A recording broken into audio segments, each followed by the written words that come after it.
Hey friends, Cathy Lanzalaco here with another episode of Inspire Careers Spotlight on Careers, the video podcast series where I bring you information from all over the career management space to keep you up to date and help you advance in your careers.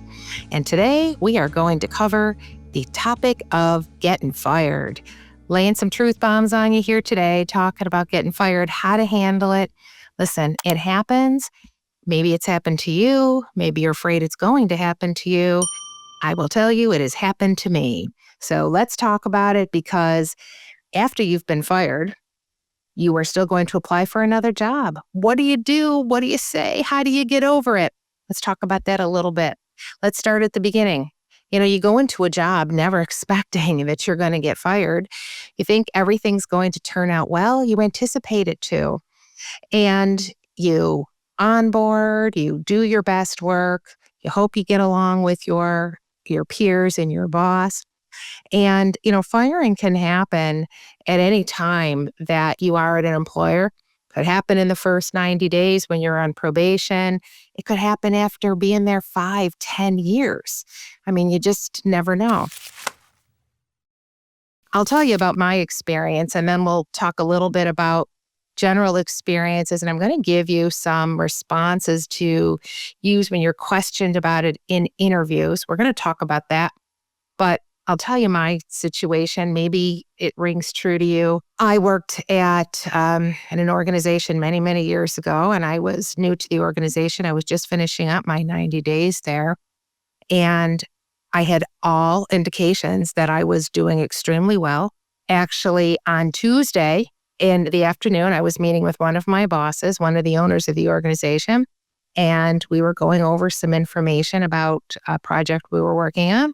And his exact words to me were, he was tickled pink with my performance, what I was doing. And fast forward to Friday at 4:30, I got called into the owner's office. There was 3 owners. I got called in, and he and 2 of the other owners were sitting there at the table, and I knew why I had gotten called in there at that point. So very quickly, it went down, and they said that things weren't working and that they were going to let me go. Completely blindsided, did not see it coming. In retrospect, now that we're years and years past it, I should maybe have seen it coming. I don't know. It was a great thing in retrospect to have happened to me, but at the time, it was a gut punch. Listen, when you get fired, it is humiliating. You feel shamed. I did. Many people, I think, do.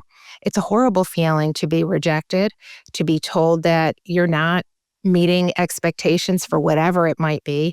Mine was not a performance issue, not that I'm aware of. That was not the issue. It was a fit issue, is essentially what it was. And in retrospect, it was a good thing, because after I left, I started my own business, and the rest is history. However, that's really not how it always goes. And when you're called into the office, usually on a Friday afternoon or whatever it may be, oftentimes you're taken off guard. And so what do you do in that moment? How do you respond? Well, I'll tell you, I was fortunate enough, and maybe it was because of the years that I worked in HR, but I was fortunate enough to have the presence of mind when they told me that they were going to let me go. They had said to me, well, we'll pay you 2 weeks in lieu of notice, and you're done.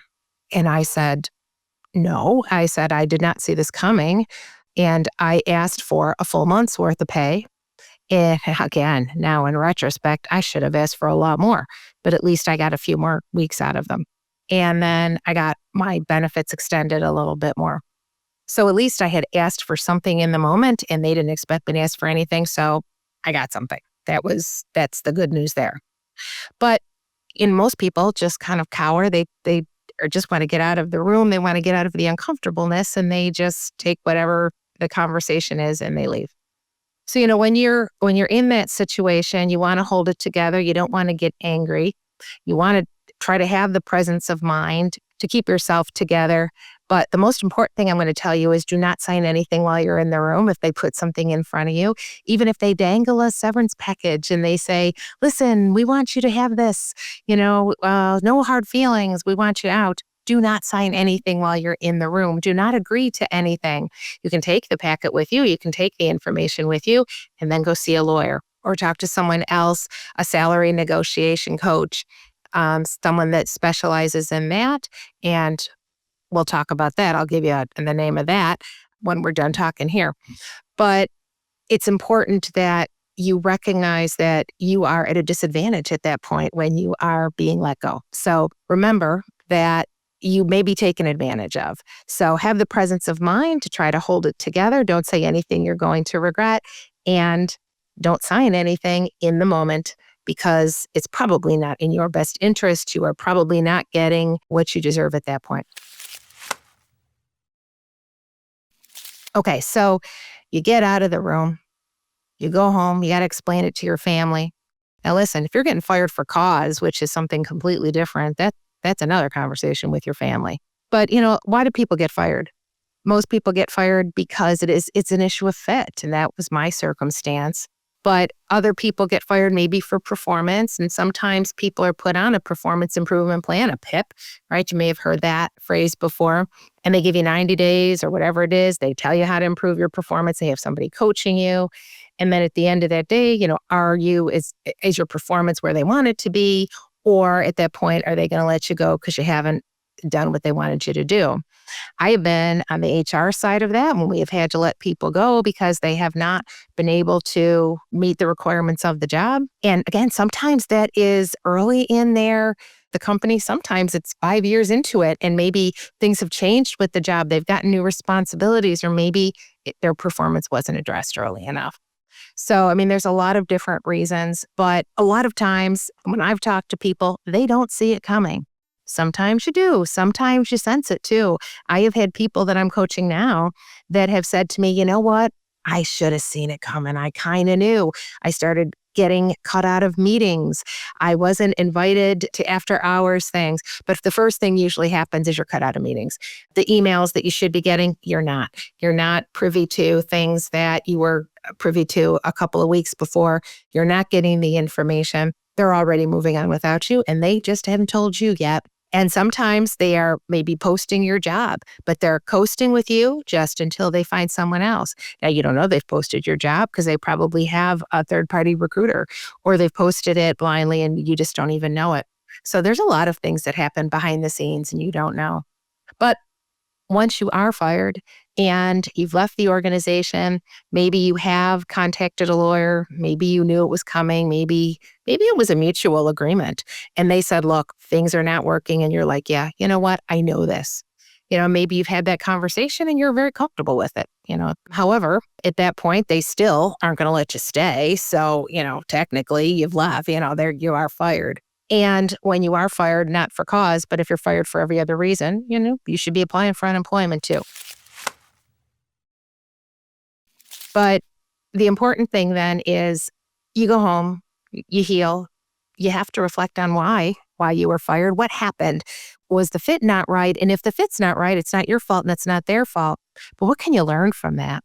You learn that probably should have asked better questions in the interview if it is early on, if it's like within that first 6 months or a year of you getting hired there. Maybe you just didn't know enough about the company to begin with, and it probably just was never a good hire. Or if it's a couple of years into it, what signals did you miss? And how had the company changed and maybe you just didn't pick up on it? Did the leadership change and maybe you didn't change with it? You didn't read the signals? Or maybe you did. Maybe they just didn't like you. That happens too. And sometimes you can't prevent that. Maybe you have to look at yourself though and say, you didn't make it, maybe you made it easy on them to fire you too. So, that just really depends. You have to be able to decide really where that truth lies. But after you heal yourself and you move on, you start looking for another job. And listen, there is life after being fired. There absolutely is. Every client I've ever worked with that has been fired, they all get jobs. So please hear that. Everyone gets a job after they're fired. So you can too, if you're listening to this and you're looking for inspiration or you're looking for, some relief for that. Yes, you will find a job. But how you handle that conversation in an interview is critically important. Now, listen, you're never going to put it on your resume. You're never going to put, I was fired. You're not going to put that on your LinkedIn. However, it will come up. probably in an interview. So let's talk about how you can handle that to set yourself up in a positive manner as you move through the interview process. You don't want to be flagged as a problem, someone else's problem, and now you're going to become someone else's and they don't want you. You don't want to be flagged as difficult. Listen, just because you didn't work out at one place doesn't mean you can't work out at another. And you want that next person to feel like, hey, their loss, my gain, because I get you. Isn't that wonderful? And that's usually how it works out. So that's how you have to approach it. But let's talk about some of the ways that you can approach this. I want to give you some scripts about this because there's important things that you should say and important things that you should not say. So let's go through those a little bit, okay? I've taken some notes here, so I'm going to read those to you. And in the notes here from the podcast, there's going to be a downloadable sheet for you as well with the scripts that I've put together for you. So you can download that and maybe that'll help you too. You can use that in your prep for interviews too. So see if that helps. Okay, so let's talk about first what not to say. Okay, so you're in an interview, maybe it's still a phone screen, or maybe you're actually in the face-to-face interview, and it comes up and someone says, oh, why did you leave that last job? And let's talk about the things that are absolutely red flag. Do not say these things, okay? First of all, you're not going to say, I was let go because it was a toxic work environment. You are not going to blame them. You are never, ever, ever going to blame them. And you're not going to start calling the work environment names. You're never going to say anything bad about the employer, no matter what happened at all. You're never going to say there was a change in leadership because that can be too vague too. Okay, there's a change in leadership, but what has that got to do with you? All right. We don't want to just throw stuff out there that leaves the wondering. And then also never say that they did not like me. My boss didn't like me. I would tell you, people say this stuff. I have interviewed enough people. I have heard everything. People are saying this stuff, and you don't want to be one of those people. Okay. But what you do want to do is you want to be honest. You want to be short with your answer, and you want to move forward. So you want to acknowledge it. You never want to lie about anything, but you don't want to dwell on it. I will tell you, though, this is something that I think is critically important. After I got fired, I started interviewing right away for my new job. I did not take the time to really heal from it. I was really devastated. I was kicked pretty badly in terms of I just felt so shamed. I felt awful. I could never imagine that something like that would happen to me. All these years later, I'm kind of proud of it because it's turned out so well. And I tell the story about it to my clients, and it has helped so many people. But it was a really terrible time for me. And it took about 5 months for me to find a job afterwards, not because of the firing, just because it took 5 months for me to find a job. Anyway, I went to interview and I was interviewing with a recruiter, and we started talking about the previous job I had, and my eyes started welling up and I started getting all teary.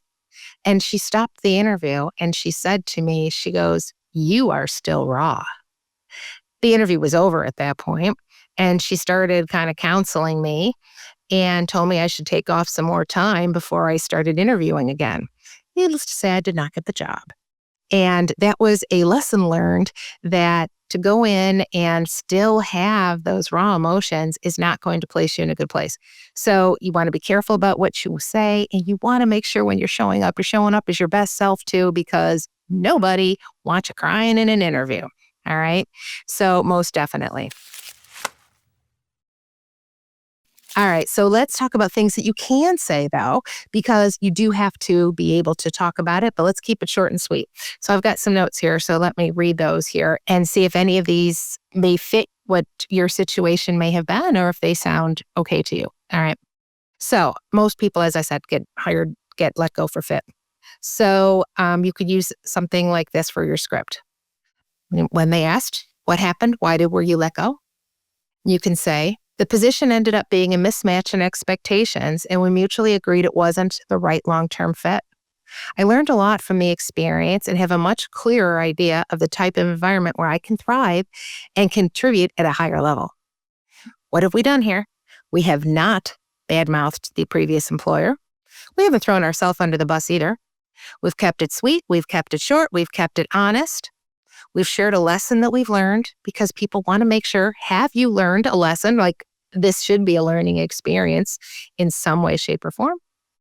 And now we've ended it on a positive note. All the right things and a beautiful formula tied up beautifully for a potential future employer. Okay. Love it.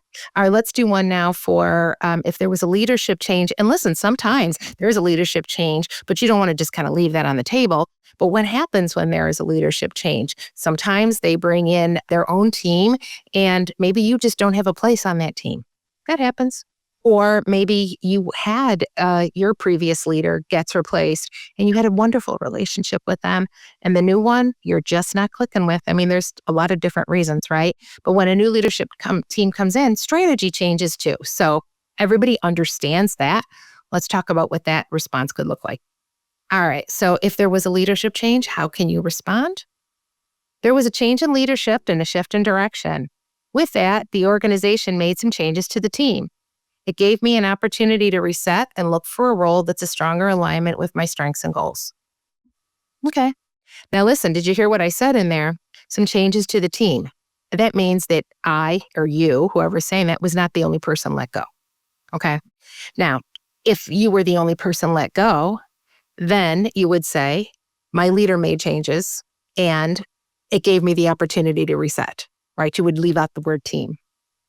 One of the things that I coach people to do in their resumes, if you are part of this leadership change situation and numerous people are let go, or maybe it's a general downsizing and it's not a leadership change or whatever, reduction in force, you can put that on your resume to demonstrate that many people were let go and not just you. So that it was widespread, it wasn't you, and that immediately takes the pressure off of you. And then it's very easy to talk about that. But sometimes it could just be a few people. And if it's just you, maybe it's a small company and there wasn't the opportunity to let 50 people go. That's okay, right? So that's how you would explain it. All right, but what if it's performance related? All right, let's talk about that. So you've got let go for that, and now you're in the interview and they say, well, why did you leave that job? Here's a potential answer. I was in a role that challenged me in ways I wasn't fully prepared for, and I didn't meet the expectations. I take responsibility for that, and since then, I've done the work to grow those skills and have been more intentional about the roles that I am now pursuing. This role seems like a great fit for me. Ah, perfect, right? Lesson learned again, not bad-mouthing the employer, not saying they didn't train me, I didn't get trained well enough, nobody cared about me, nothing like that, right? Taking complete responsibility, but also saying, now I know what I need to do. And this, in here, as we're talking today, this is a great fit for me.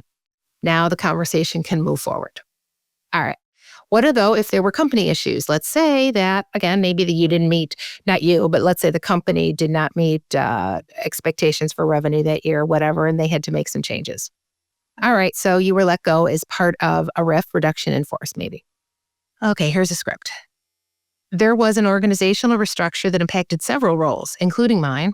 It was a business decision, not performance related, and I'm now looking for an opportunity that allows me to bring my experience to a team that's in growth mode. Ooh, that's exciting, isn't it? So you're showing, I am ready to rock, I'm ready to roll, I am ready to contribute. That's really the best out of all these stories to tell because you're kind of caught up in something that you can't control at all. And when the company is contracting, you're on the other end, you want to expand. So that's really the best situation. But how about, because this happens sometimes, if it's a messy exit, but you want to stay classy, and listen, there's never a circumstance where you don't want to stay classy. Always, always, always. I don't care how bad they treat you. I've said this before and I'll say it again.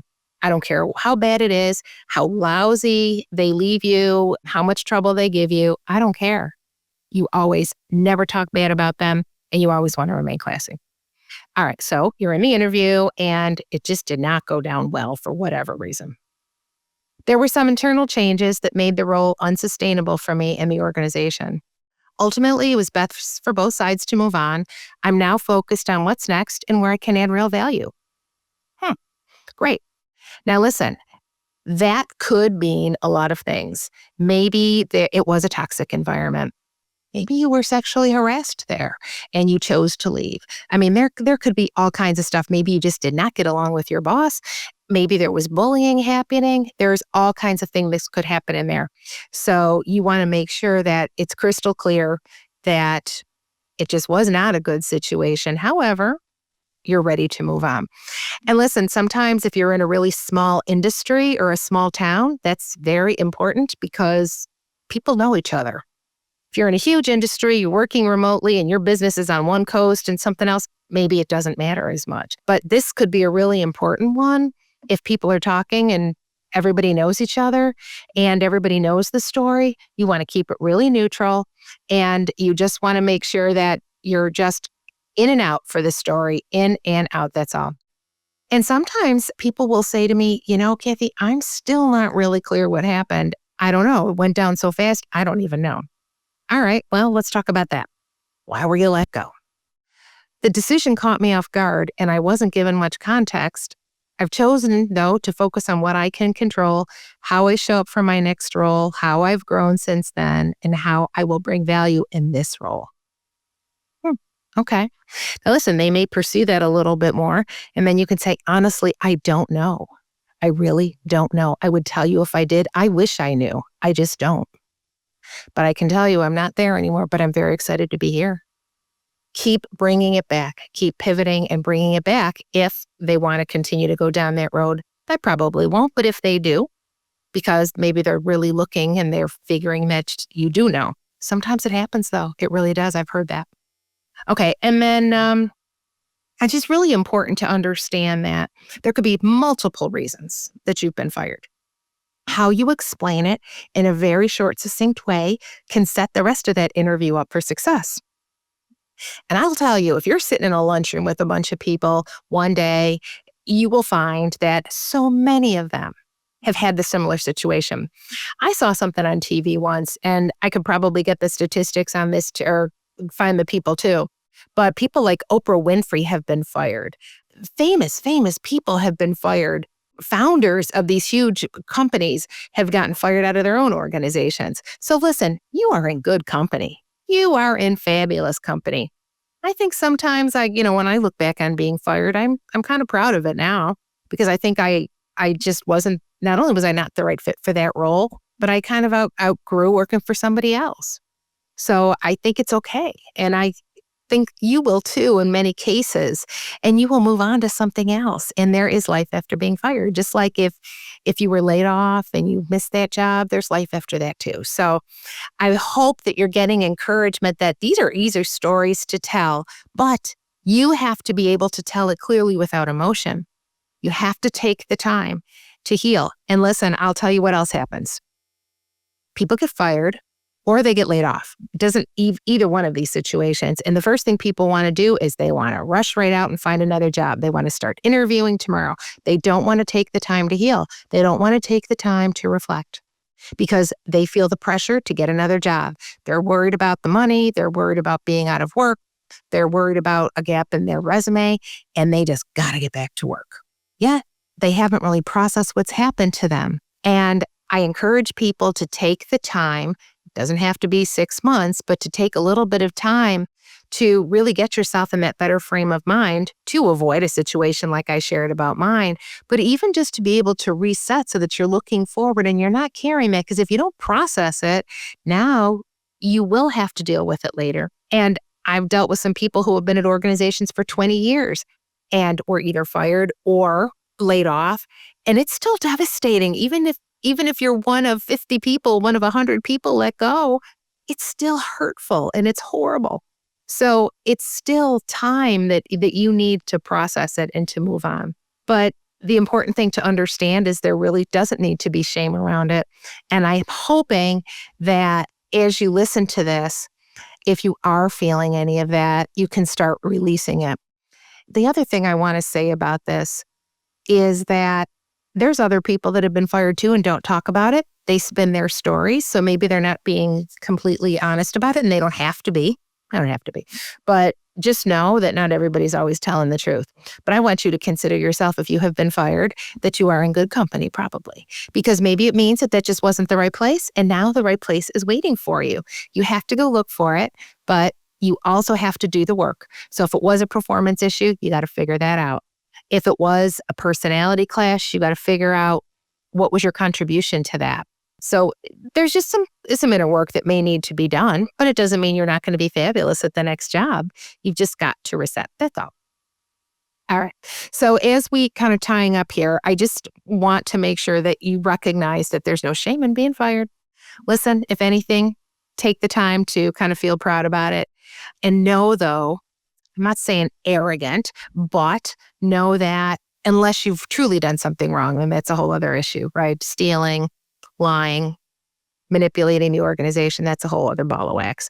But for all the other stuff, listen, we're all just out here trying to do our best, and not everybody belongs everywhere. What I would also encourage you to do is to use that situation as an opportunity to really develop your compassion muscle and recognize when other people are hurting too. I mean, it was a humbling experience for me, and I use it in my practice all the time now.